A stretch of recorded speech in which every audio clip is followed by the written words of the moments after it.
Сашо, посебно ми е драго што ќе разговарам со тебе, затоа што многу пати после секоја изгледана представа со нетрпение сум го очекувала твојот коментар и да продискутираме за тоа што сме го гледале.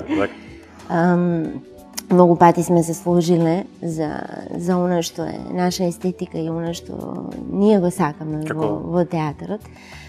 Сакам да започнеме со некако имам чувство дека цело време и се навраќаш на антиката како тема, некако драматургија, Федра, Антигона, Медеа и знаеш, ме интересира да ми кажеш кој е поривот, да почнеме да тргнеме од таму, кој е поривот на еден автор да ја земе темата од таму и да ја актуализира, што е тоа што тебе првично ти паѓа на ум, зошто се враќаш таму, кое е тоа нешто што те привлекува таму? На оно што го сметам одамна е дека се што е напишано во антиката.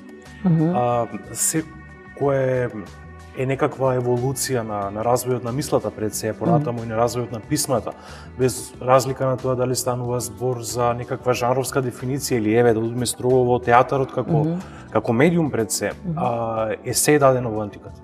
Сите големи теми, сите главни меѓучовечки пред се односи. Се понатаму се некакви варијации на тема антика, без оглед на тоа дали станува збор за било кое капитално дело на романтизмот, да речеме, или на постмодерната која ние сега ја живееме. На Сара Кен направи една фантастична Федра. Расин пред тоа направи една друга Федра. Двете антички кои ги имаме. И реактуализации на митот и во книжевноста, нели? Часовиот улис ни е доволен да видиме зошто е таа антика толку многу важна и што се во себе содржи како материјал со кој можеме да се црпиме.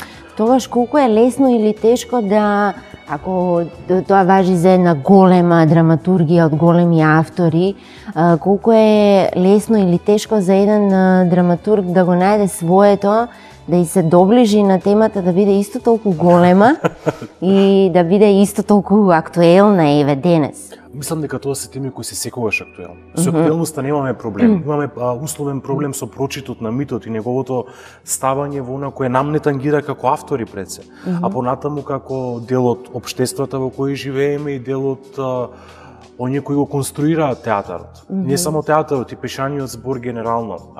Да, кога веќе постојат такви текстови како трагедиите на Еврипид пред се, јас сум фан број еден. Некако е сулудо можеби да семите да направите нова Медеа. Така кога веќе постои една таква Медеа, толку велелепна Медеа. Или кога постојат реактуализации на тој филм на тој мит во еден фантастичен филм на Ларс фон Триер, која тангира Медеа на свој начин. Позиционирањето на внатрешното око е она кое е пресудно. Што нас како автори, како гледачи, како создавачи на театар не интересира во тој мит. Мене конкретно ме интересираше кога зборуваме за Медеа, подеднакво важно и за Федра. Која е таа Медеа денес?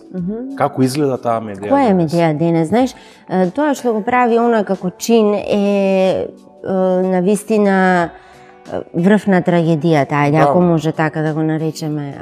Врв на ужасот, како состојба на душата пред се. Како состојба на душата, така е. Која е состојбата на душата на Медеа денес? Не мора да биде тоа во буквална смисла да го направи тој трагичен чин. Така. Кој е трагичниот чин на Медеа денес? Што мислиш ти? Поразеноста. Поразеноста од себе си пред се. Односно, да бидам попрецизен, да си дозволите себе си да бидете човечки поразен и да не можете да се носите со тоа. Кога не можете да се носите со сопствениот проблем, со сопствената тежина, тогаш веќе зборуваме за израз на ужасното, а не за израз на трагичното. Ужасното како кулминација на трагизмот. И сметам дека кога денеска зборуваме за сите тие Медеи, сите тие Федри, ние се занимаваме многу повеќе со естетиката на ужасот, отколку со трагедијата како форма. И оние Медеи кои се меѓу нас ги имаме на секоја втора страница од Црна хроника. Тоа е факт, тоа е факт. Ние имаме и многу живи примери од кои можеме директно да црпиме, не ни треба митот. Зошто една жена си ги убила сопствените деца? Кој е тој момент на човечка пред се слабост, а да не го земам императивот мајка пред. Да. Мајка е, не знам, Животна професија. Да. Кога сме кај антиката, сега, знаеш, таа култна реплика на Антигона, не умра за љубов. За љубов. Што е тоа денес, Сашо? Знаеш, некако сите во последно време и се навраќаме некако на Антигона, се подсетуваме на нејзиниот храбар чин како прва жена која што застанала на своето и го направила она што е нејзин внатрешен порив, како став. Што е тоа денес? Скоро гледав една представа на оваа тема, направена како колаж од неколку текстови на тема Антигона. Да, ја гледав и јас. Да, беше премиерата беше во нашиот театар на фестивалот на античка драма Стоби. Поаѓајќи од она што го видов како режисерите денеска ја гледаат тој проблем на Антигона, не за одмазда, за љубов сум јас родена. Мислам дека многу погрешно го влече театарот кон некаква политичка ангажираност, ако тоа воопшто може да постои. Не можете да зборувате за политичка ангажираност и тоа да е во ракавици ставено. Да. Или да се бавите строго со некаков паролен формат на театар.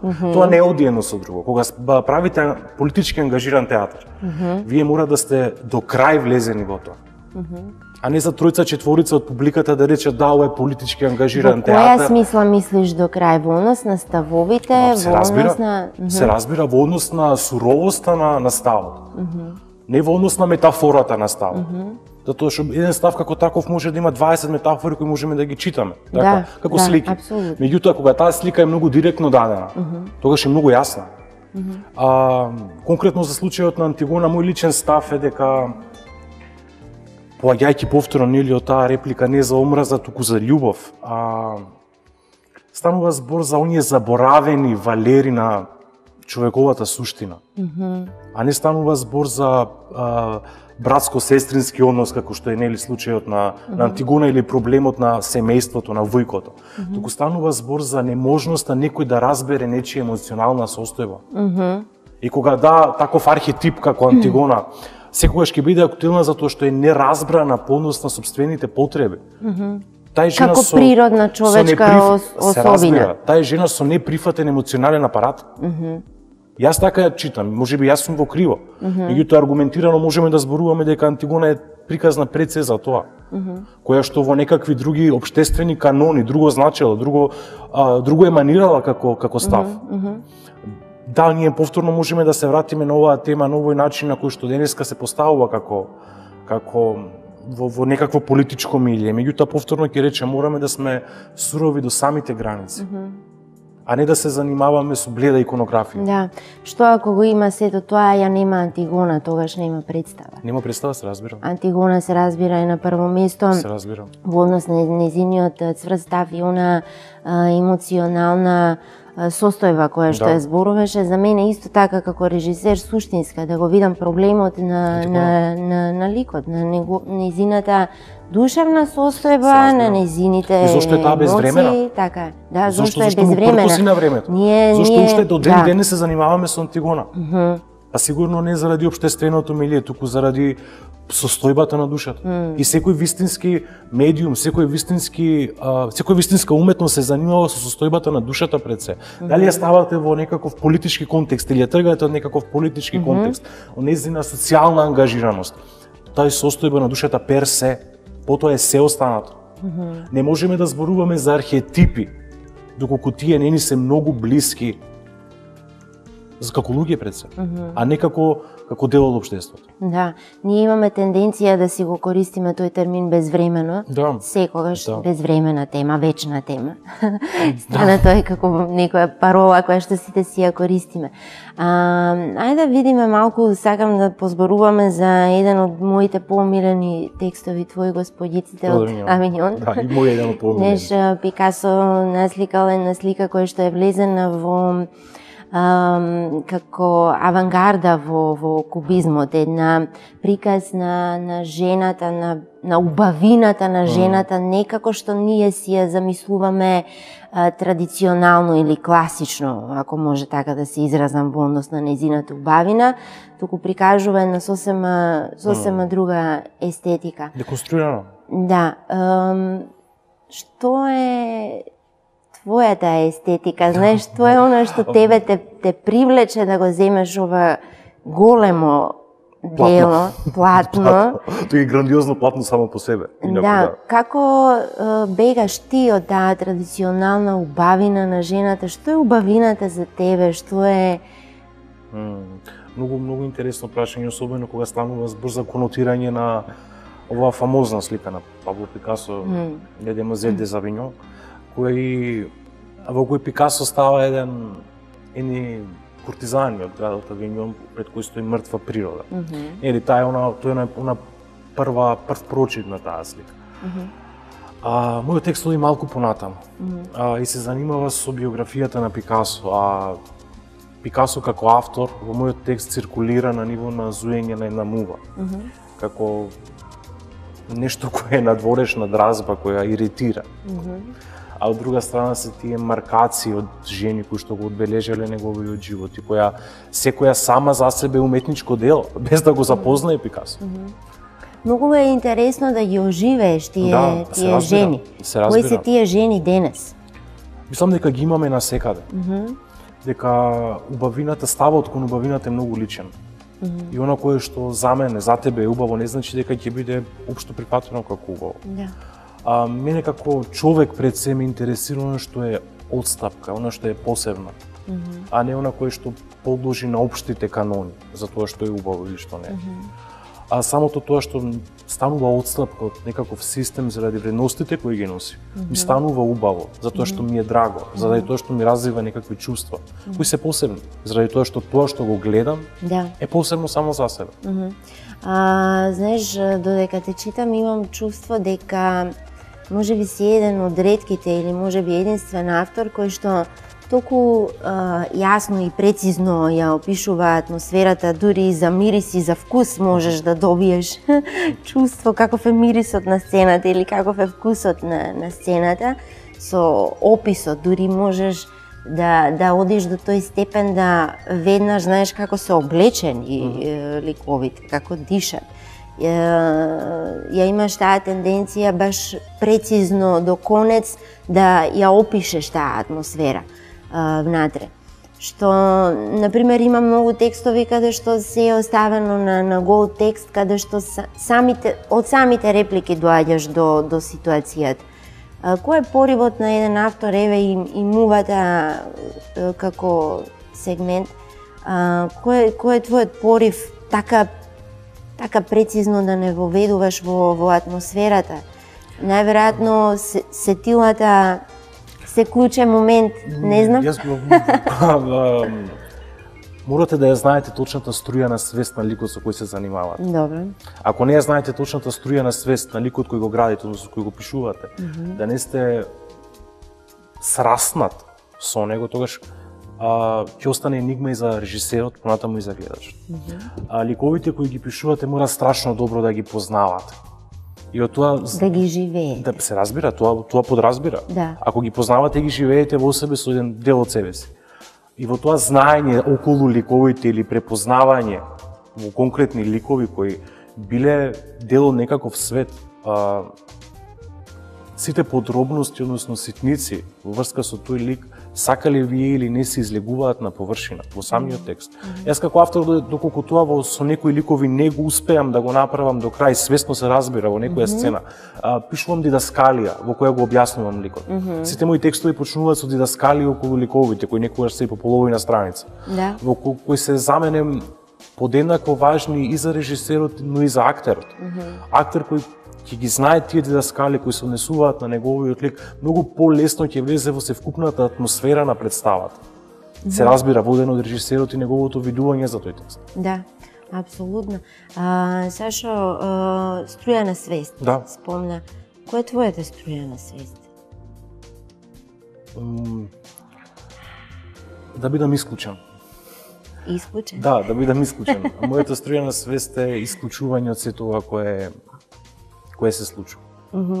Исклучување значи тотално игнорирање или исклучување значи сум присутен, ама сакам да го игнорирам? Не, тоа значи сум присутен оно кога што треба да сум присутен. Односно кога што во моментот сметам дека треба да сум присутен.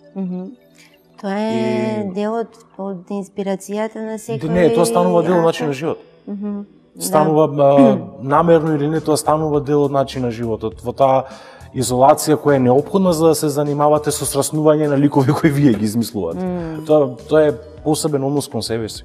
Да. И затоа во таа смисла авторството, ти го знаеш, тоа е исто, е жртва, бара жртва. Мора да сте надвор од многу работи кои ви значат за да се посветите на сопственото авторство. Тоа значи пропуштање на датуми кои ви се важни, пропуштање на настани кои ви се важни, пропуштање на луѓе кои ви се важни.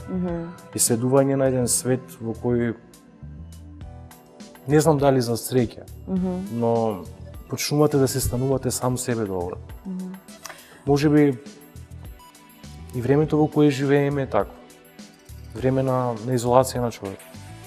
Дали мислиш дека човек треба да се прилагоди баш на тоа време во кое што живее или да ја води вечната борба која што за сите е иста? Јас сум човек кој не прифаќа компромис. И во таа смисла сметам дека човек треба да живее онака како што чувствува дека треба да живее, без разлика на тоа што мисли на дворешниот свет. А правиш компромис сам со себе? И ако го правиш, кој е тој? Знаеш, никогаш јас го направил секогаш кога го правам само со намера да станам подобар човек за себе. А со тоа станувајќи подобар човек за себе, станувам подобар и за другите околу мене. Тоа значи дека тоа би го направил и во самиот процес на работа. Кога станува збор за процесот на работа. Тогаш сум многу ригиден прво кон себе си. Компромисот значи некогаш свесно навлегување во нешто кое што не е дел од светот кој сте го напишали. Тоа значи дека имате проблем со светот кој сте го напишали, треба одново да го пишувате.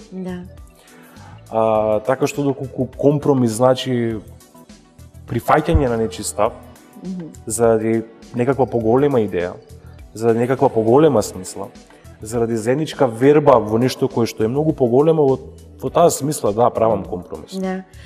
Може би си еден од ретките автори кои што толку интензивно работи. Тоа се должи на твојата лична борба и порив и ентузијазам и страст, не знам како да го наречам, желба. Ете, и потреба. Да, каде ја гледаш ти твојата борба, знаеш, да поразговараме малку околу оној однос помеѓу еден драматург и режисер, драмски автор, така е. Драматург реков затоа што си вработен овде како драматург, па добро. Во однос на твоите пишани дела.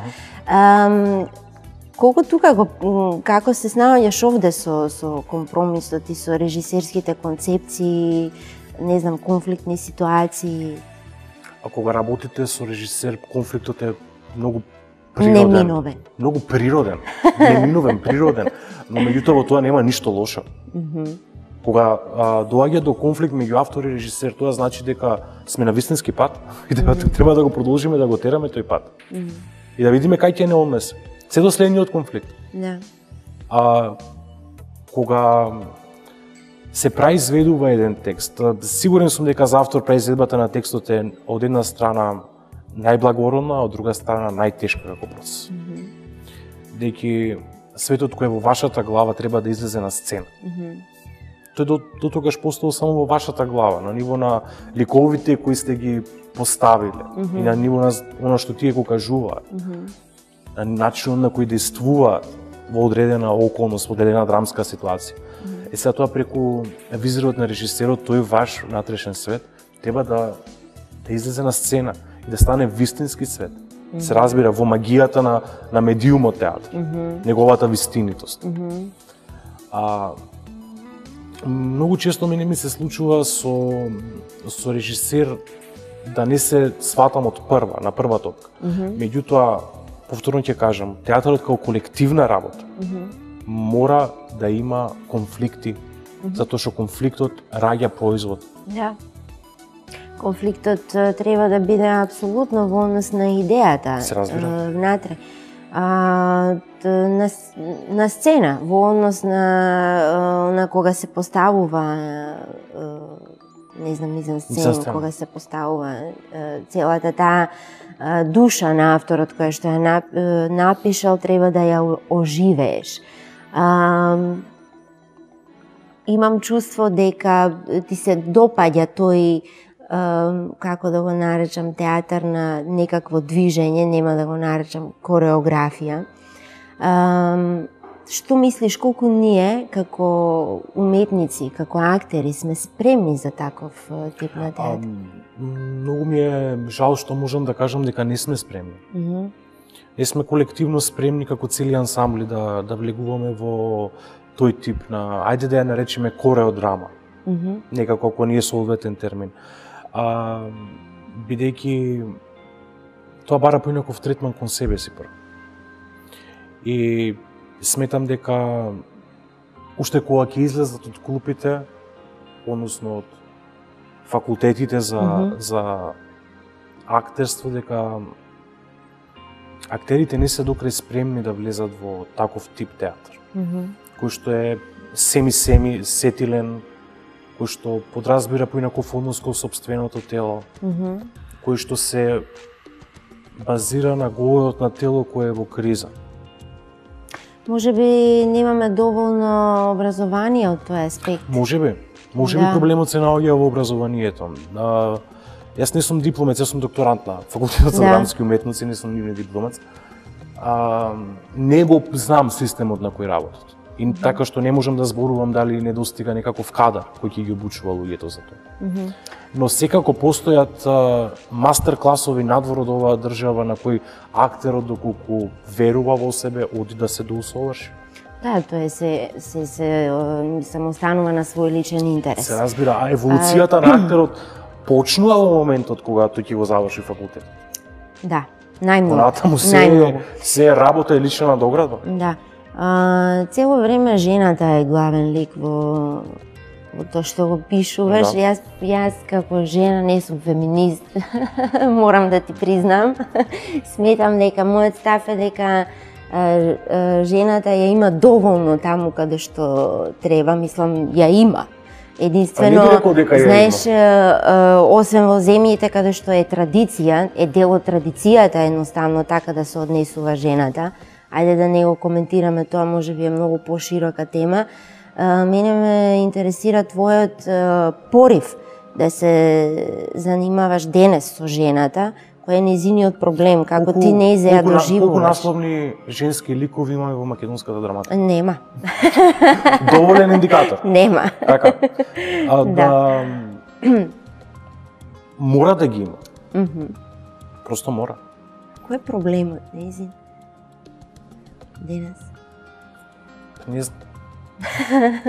Не знам. Не можам да зборувам само за еден проблем. Можеме да зборуваме за серија проблеми. Но тие проблеми подеднакво се однесуваат и на машкиот и на женскиот свет. Тоа е неосвестеноста на емоционалниот апарат пред се. Толку имате свестен емоционален апарат, ајде со оваа нова терминологија емоционална интелигенција, да се занимавате со нешто кое само по себе е емоционална интелигенција, тоа е театарот. Театарот е сеосен рацио. Во театарот нема правила. Секоја представа има посебна физика.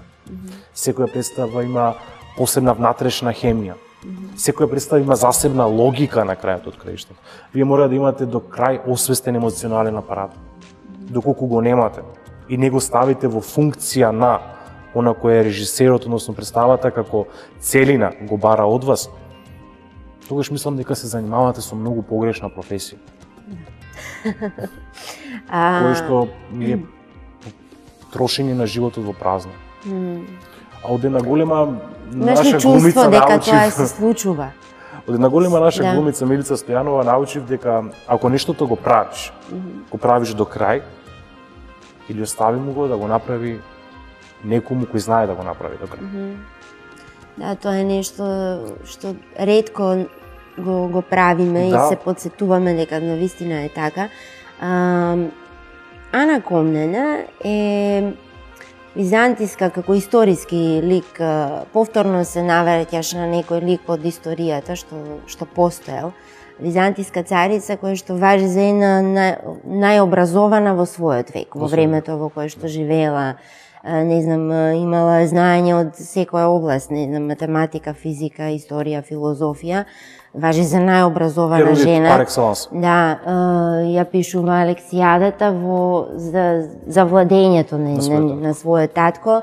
Во еден сегмент ќе ме поправиш ако грешам, вели дека нешто сме погрешиле во половите, во толкувањето на половите на човекот. Тоа е една реплика која Ана ја кажува и вика дека природата ги помеша нашите полови, така. Обраќај му се на својот сопруг. Што мислиш за тој став во денешен аспект и малку околу темата повторно жената, земајќи ја... Ако не постоеше Ана Комнена како таква, ни денеска немаше да имаме, карикирам, Ангела Меркел.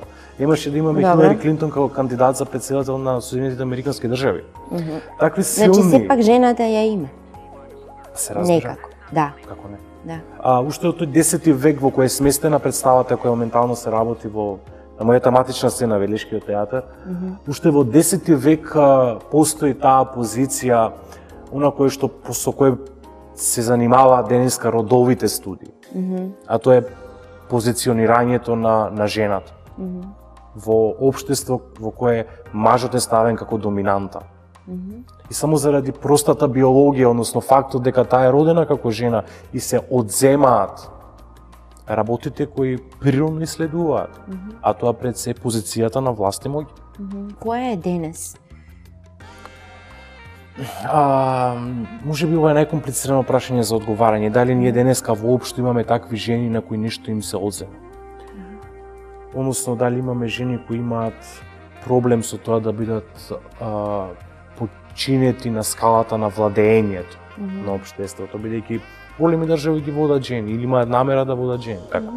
Не знам дали имаме позиција да зборуваме за постоење на Ана Комнена од овој аспект, од чисто социолошкиот аспект, во пирамидата на моќ, на раководењето со една држава. Меѓутоа, имаме и текако позиција да зборуваме за Ана Комнена како жена која е обесправена заради тоа што е родена како жена.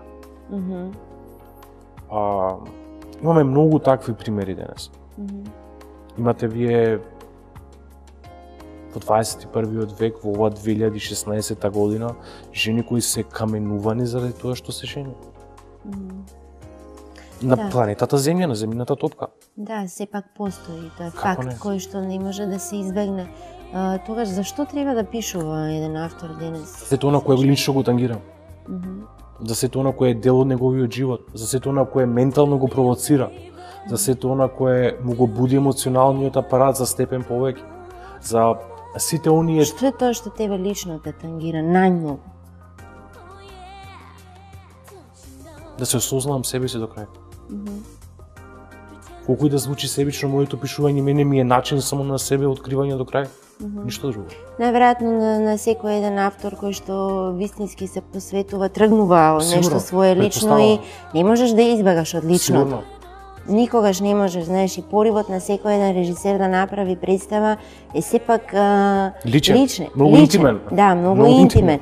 Се разбира, тоа е представа на колективот, на целата екипа, но поривот тргнува од личното. Се разбира. Што е она што тебе ти прави личен гнев или проблем, или што е она што тебе те иницира, дали постои некаква, можеби, критика на тоа личното, не знам, што е она што еве како дали општествена ситуација или било каква ситуација, тебе те тера да го искажеш тоа. Лично, конкретно. Не толку општествената ситуација, колку состојбите на умот на поединците кои го прават општеството. Што е можеби поинтересно. Што сигурен сум дека е поинтересно на еден, сведувајќи го тоа на еден микрокосмички елемент, на еден микрокосмичен момент.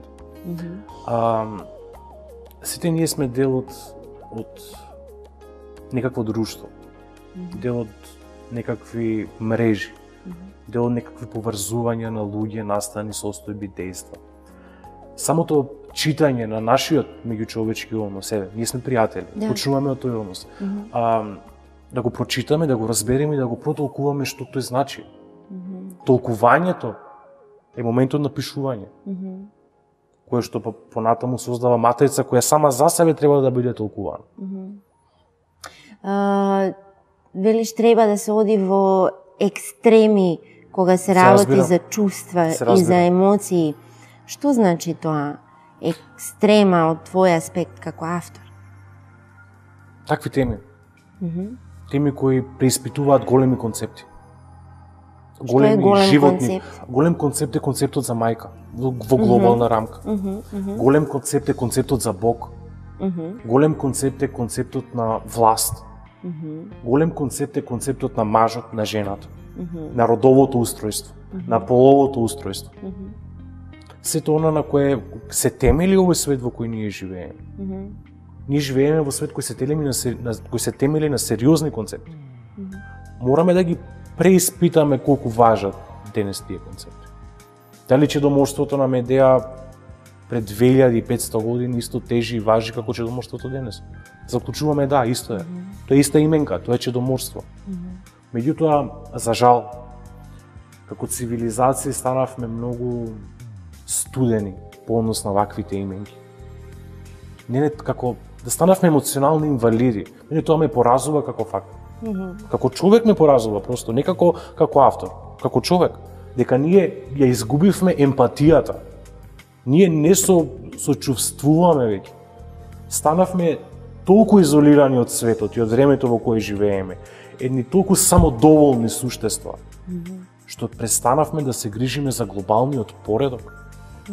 Светот во кој живееме стана исклучително себичен. Сега, прашањето кој јас себе како човек повторно си го поставувам е дали јас треба да бидам себичен за да функционирам во овој свет. Да, тоа сакав да те прашам како ти се вклопуваш или не се вклопуваш во еден таков. Јас воопшто не се вклопувам. Јас не можам да живеам во свет во кој човек е сам себе си доволен. Иако по нужност морам да живеам. Затоа што стана некаква глобална практика. На отуѓување, на алиенација тотална.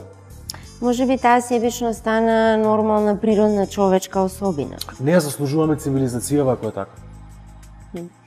Тој е мојот став. Тогаш каде е конфликтот? Секој будење, секој ден. Секој утро, секој легнување. Ако тргнуваш од личното, Сашо, секогаш тргнуваш од личното, дали си дозволуваш тогаш ти сам да одиш во тие екстреми на чувствата, ако постојат? Мора, доколку се занимавате со такви теми, со такви вистини, тоа се вистини. Сакале или не, се разбира апстрактно. Не зборуваме за конкретни физички дејства, туку за подвргнување на својата душа и на своите емоции на нешто кој прави сериозен притисок во главата. Доколку пишувате такви теми, повторно ќе се вратам на Медеа, па и на Ана Комнена како тема. Вие мора да се обидете да го осознаете притисокот кој таквите индивидуалци го носат. За да ги разберете, за да ги напишете на крајот од денот. За да бидат вистините, да не се темелат на лаги. Не можеме да живееме во свет во кој уметноста лаже. Уметноста мора да ја кажува вистината директно. За мене е нонсенс да се занимавате со уметност доколку сте лажго по професија. Не можете. Да. Нема смисла. Знаеш, во твојата природа е поезијата. Да. И да, ја има и во драмските текстови. Како според тебе, како актерите ја толкуваат, како се снаоѓаат во целото искуство што го имаш, затоа што според мене е навистина тешко да ја избегнеш поетичноста во говорот, а сепак да останеш поетичен. Тоа може би најтешко од се. Се согласувам. И на што наидуваш ти, си работел со многу актери во твоите процеси, кое ти е искуството? Како ретко имаат можност да читаат и да говорат такви текстови, тој тип на текстови, кое ти е искуството со нив? Актерот мора да му И што мислиш, кој актер како сензибилитет, не со име и со презиме, него со како сензибилитет актерски, кој најмногу може доволно и добро да го интерпретира тоа? Секој актер кој ви верува во она кој сте го напишале. Кој може да го почувствува она кој сте го напишале, кој му значи вашиот напишан збор. Актери кои ви се сродни. Кога зборувам за сродност, не зборувам за генерации. Зборувам за состојби. Состојби на мислата, состојби на душата. Оној актер кој ви го разбрал писмото, мора да е дел од неговиот код за да го разбере. Тие актери се секогаш најверни во она кој сте го напишале. Имаш ли, си бил и во некоја конфликтна ситуација кога едноставно не е во природата на... Природно.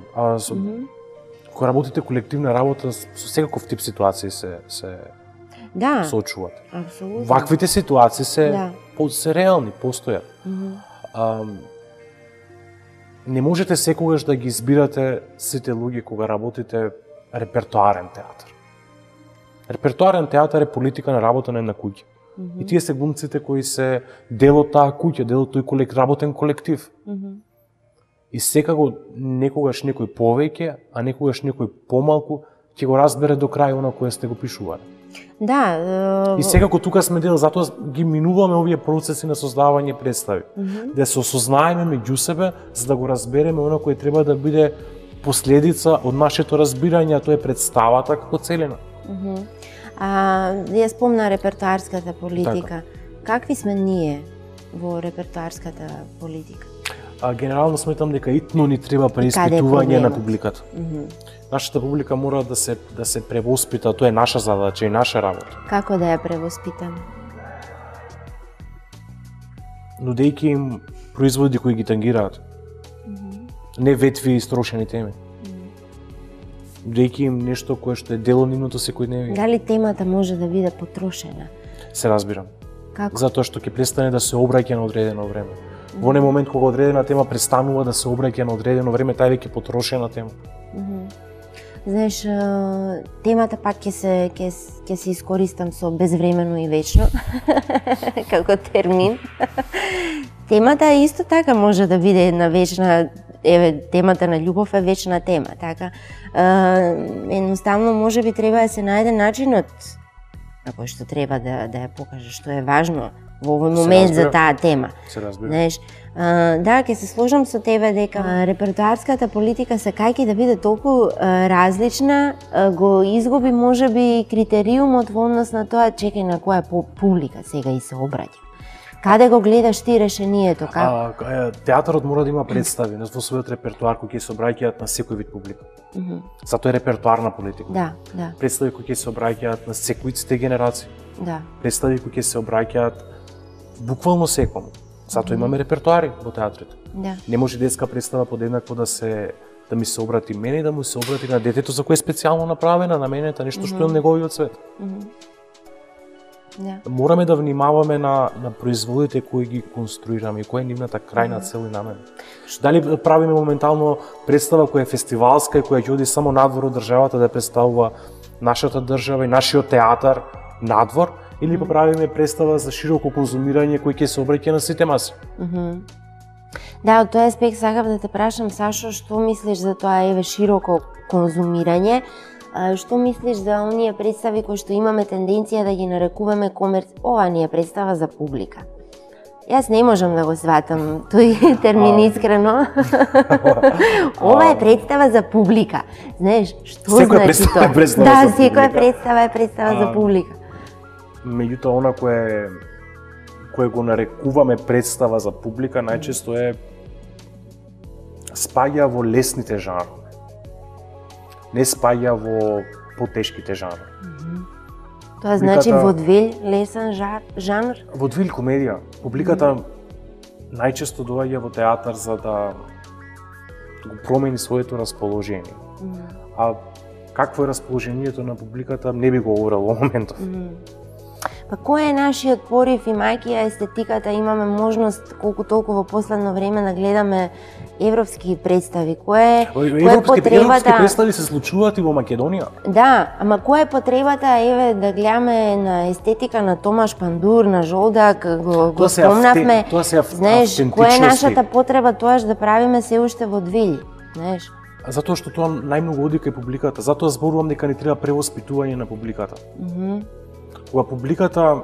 Кога секој од публиката ќе знае кој е Томаш Пандур или што значи неговата естетика, кој ќе знае кои се значењата на естетиката на Евена Жолдак, скоро имаше премиера во Маната. Да. И кога ќе свикнеме на таков ментален дрил, дека представата треба интелектуално да не возбуди, да откриеме нешто ново за себе во представата. Театарот треба да едуцира. Театарот не е само забава. Во моментот кога ќе преминеме таа рампа на забава, тогаш се наоѓаме себе си фатени во поинакви теми. Да. И затоа тие представи немаат многу публика. Кои се лаборатории сами по себе. Да, Од друга страна па се представи кои очудуваат. Поетиката на Пандур е зачудна поетика. Таа е поетика на сонот, поетика на слики. И секој сака тоа да го види. Не зборувам за тоа во колкава мера ќе го разбере, сака да го види. Да. Човек сака да гледа зачудени работи. Добро, Томаш Пандур во својата кариера направи 10 представи, што е зачудувачки факт за така голем режисер кој што направил толку десетина представи. Имаме, не знам, режисери на негова возраст што биле што имаат опусот, не знам. Не ги знаеме како се викаат. Да. Не ги знаеме како се викаат, а Пандур го знаеме. Да, јас секогаш, знаеш, Сашо, секогаш сум размислувала за тоа дека можеби кога еден автор, кога еден режисер, еден актер, нема да го почувствува тој личен порив за кој што зборуваме јас и ти, воопшто не треба да се занимава со оваа професија. Ако јас во следните 5 години не чувствувам порив, каква представа треба да направам, каков текст треба да напишам, не треба или не промена, едноставно оставам 5 години од мојот живот да се инспирирам. Знаеш, затоа ти велам, тој има направено само 10 представи во целиот свој живот. Дури не го почувствуваш, па тоа сакам да ти кажам, дури не го почувствуваш вистинскиот момент. Нема ништо страшно, ти 5 години да не објавиш нов текст. Мајкл Ханеке така беше, љубов го направи на 70-80 години, направи филм кој што така остави печат. Мислам, сакам да ти кажам дека на 70 годишна возраст го направи првиот негов поголем филм. Тој има опуси претходно. Така е. Одредени дела треба да зреат. Одредени дела се работат многу долг временски период. Марсел Пруст во својот живот напишал само еден роман. Во потрага по загубеното време. Капиталниот роман на сето на кое што е промена во книжевност. Го пишувал цел свој живот и умрел пишувајќи го. Почнал нов том. Да. Ама не ги остави само тие колку што не ги остави. Да. Одредени дела бараат време за да се создадат, за да оно кое ќе го посадите во сопствената душа да никне. Семето е едно е земјата, плодот е нешто друго. Плодот е начин на кој вие го одгледувате тоа посадено семе во земјата, колку ќе ја ѓубрите, на какво сонце ќе стои, кои ќе се условите во кои ќе расне тој плод. Затоа Пандур, предпоставувам, направи 10 представи само, 10. Затоа што тоа се сериозни и долги процеси на подготовка на таа тема. Да. Пред се лично. Тој направи неколку варијации на тема Хамлет и сите се различни. Да. Сашо, велиш дека љубовта нема почеток, нема крај. Кога се сретнале Бог и вечноста го прашала Бог како да му се појавам на човекот, а да не го исплашам, да не се исплаши од мене.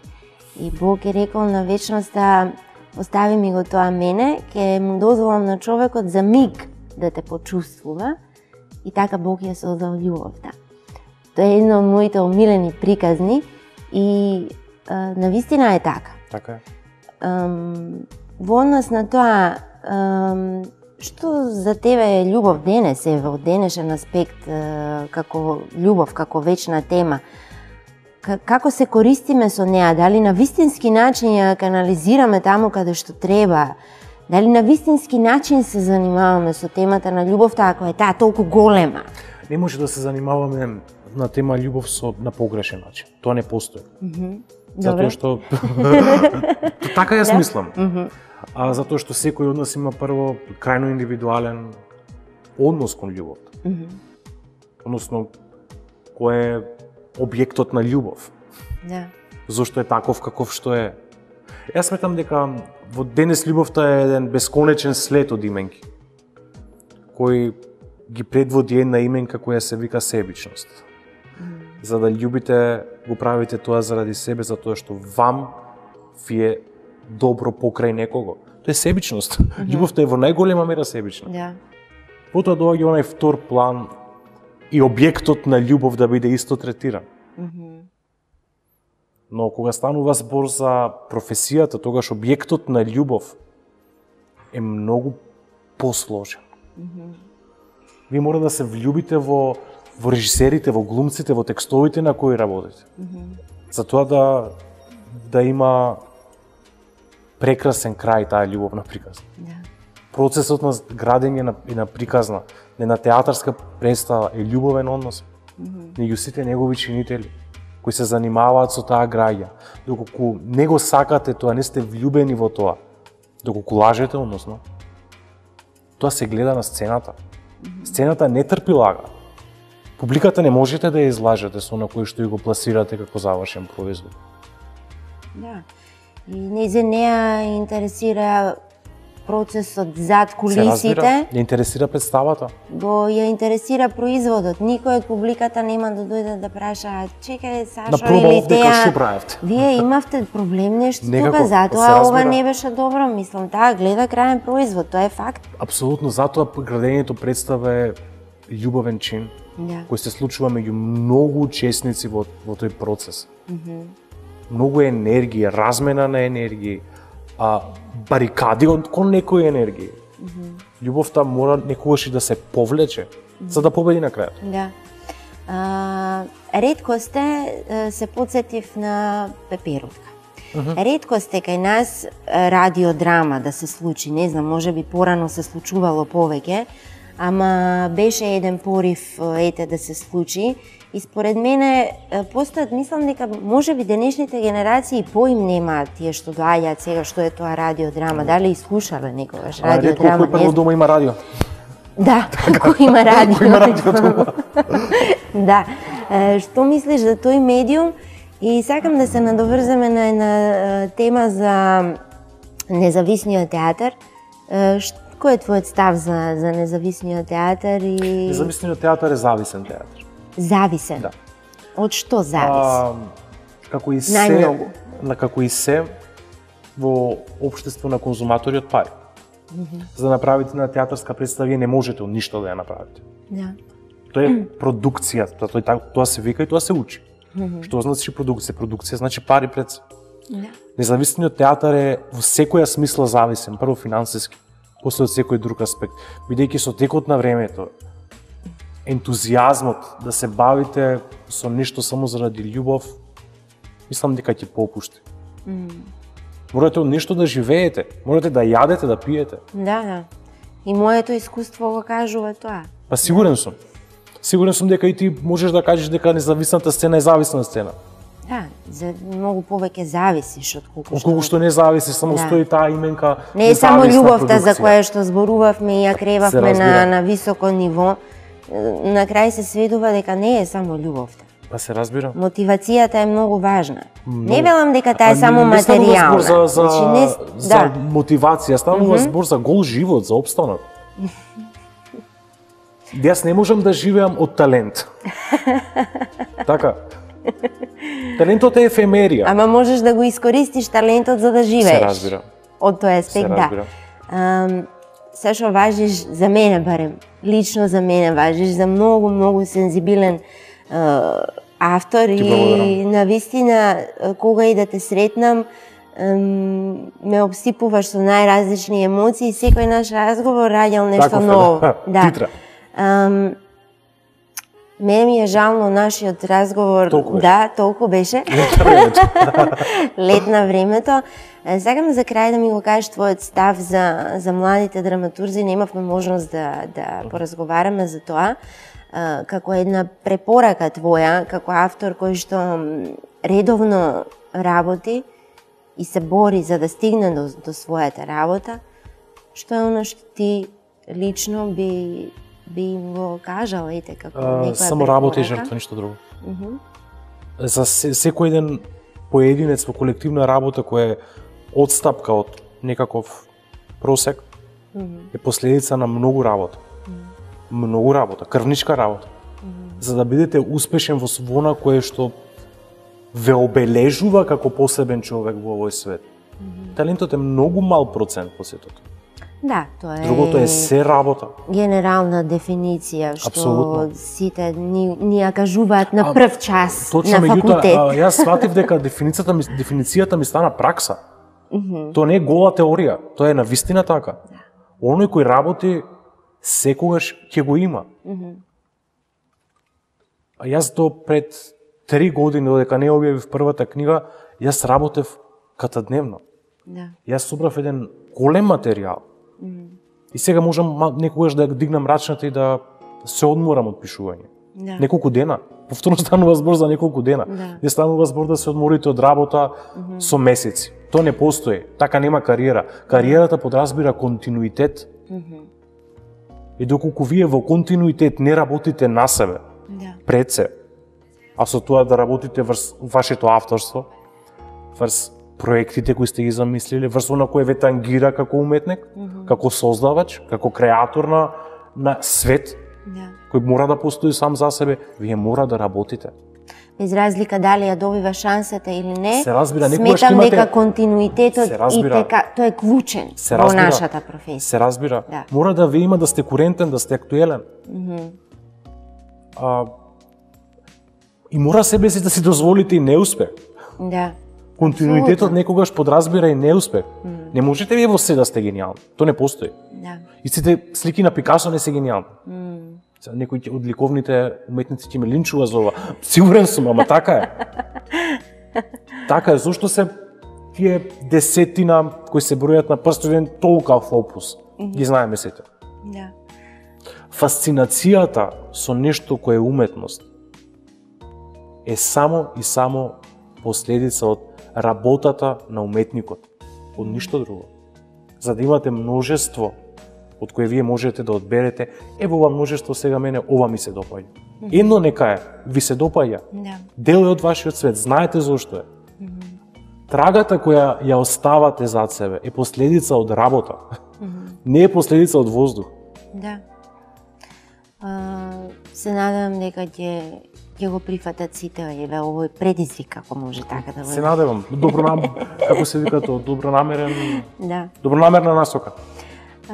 Сашо, фала ти многу. Благодарам и тебе за време. И се надевам на наша соработка, бидејќи многу пати сме дискутирали и се сложивме на многу наши ставови. Мене ќе ми биде навистина драго ако еден ден таа наша соработка се оствари на сцена и ете, ќе роди некоја нова љубов. Се разбира. Фала ти. Фала ти тебе.